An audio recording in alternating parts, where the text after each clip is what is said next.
Emotional wellness is not a word many of us consider, but it is something that we all need to understand. In 1997, I was living in my hometown of Los Angeles, California, and my life as I knew it changed. In less than a 48-hour period, I lost my daycare and found myself without a place to lay my head. I had to send my then 5-year-old son to live here in Oklahoma with my mother for a year while I got back on my feet. It was a moment that showed me how unraveled I was, but it was not the moment that showed me how to do the work to change it. No, I kept going and going as I was for years until February 2008 when I tried to take my life. It was then when I realized that I needed to understand why I had unraveled and learn how to get myself back on track. Everything as I knew it needed to change because my unraveling was detrimental not only to me, but to my children. My oldest son suffered with anger and anxiety issues, and my baby boy was jittery from the womb. For quite a few years, we lived as emotionally wrecked beings, and it started with me. I was in a bad relationship with a man who was just as emotionally wrecked, but at any time I could have left, and I chose to stay in the emotional and spiritual abuse. My emotional immaturity kept me there for 10 years. I was crippled by what my mind was being fed, and emotionally, I just checked out.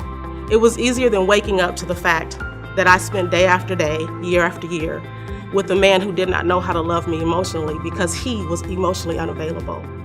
It took many years of working, reading, studying, coaching, counseling, becoming certified myself in crisis intervention, emotional wellness, and just getting real with my life to come to the point of knowing that emotionally, somewhere, somehow, I was unbalanced. It seems like a scary word, unbalanced, but it's where many of us are. It is where many of us will stay unless there's a level of maturity that happens, and it starts with the mind. While the soul is the seat of emotions, it is the mind that must change first. Romans 12:2 tells us to no longer conform to the ways of the world, but to be transformed by the renewing of our mind. Transformation is as much a mind thing as it is a soul thing. They are interchangeable and work in perfect unison to bring us all to a place of balance.